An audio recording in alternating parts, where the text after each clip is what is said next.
എനിക്കൊരുത്തിരി അന്തിയടിക്കണം, അന്തം വിട്ടൊന്നു കറങ്ങിടേണം. അപ്പനും അമ്മയ്ക്കും വാങ്ങിക്കൊടുക്കണം ഇത്തിരി കാശിന് മുന്തിരിക്കല്ല്. പണ്ടത്തെ കള്ളിന് എന്തൊരു കുളിര്, ഇന്നത്തെ കള്ളിന് എന്തൊരു പുളിപ്പ്. തടിയൻ, ഉള്ളുപറിയൻ, മണവാട്ടി, പെരുമ്പാമ്പ്, കള്ളുകൾ പലതരം ഇത്തിരി കാശിന് മുന്തിരിക്കല്ല്.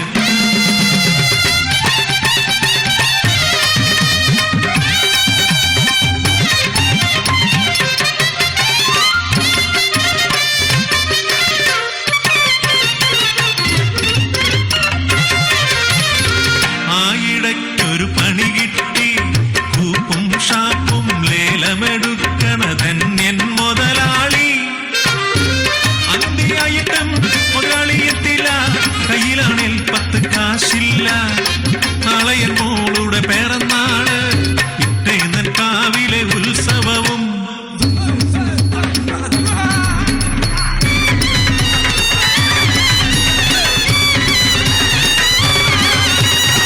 രാത്രിയായി മുതലാളിയെ തേടിച്ചെന്നു കൊച്ചമ്മ പറഞ്ഞു, മലയിലെ തോട്ടത്തിലാ മുതലാളി.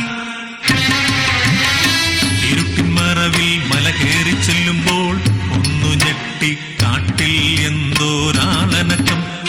കാട്ടുവള്ളി പത്തു മാറ്റി നോക്കുമ്പോൾ കണ്ടു കള്ളു കലക്കണ രഹസ്യ കേന്ദ്രം.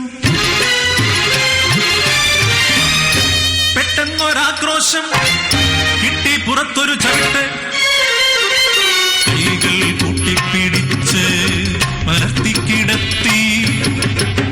ഒഴിക്കട അവന്റെ വായിൽ പുതിയ കള്ള്, ഇവൻ ചത്തുപോയില്ലെങ്കിൽ കാവിലെ ഉത്സവത്തിന് ഈ കള്ള് വിറ്റഴിക്കാമെന്ന പൊട്ടിച്ചിരി.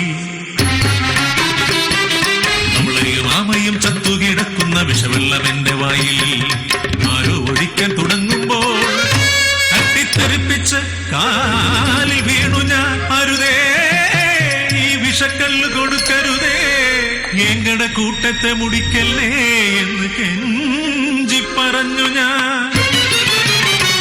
എന്നാരോ തലക്കടിച്ചു, വലിച്ചിഴച്ചു, പൊന്തക്കാട്ടിലേക്കെന്നെ വലിച്ചെറിഞ്ഞു.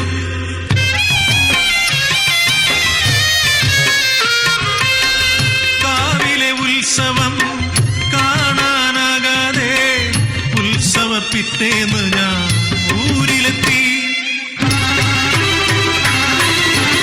അവിടെയും ഇവിടെയും ആൾക്കൂട്ടം, ഊരകളിൽ നിന്നും അലമുറകൾ, എങ്ങും മരണത്തിന് മണം മാത്രം.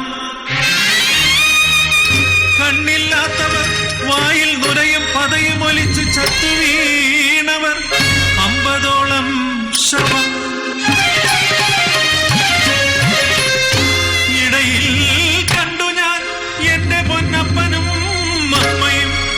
ആരോ പറഞ്ഞു വിഷക്കല്ലുകൂ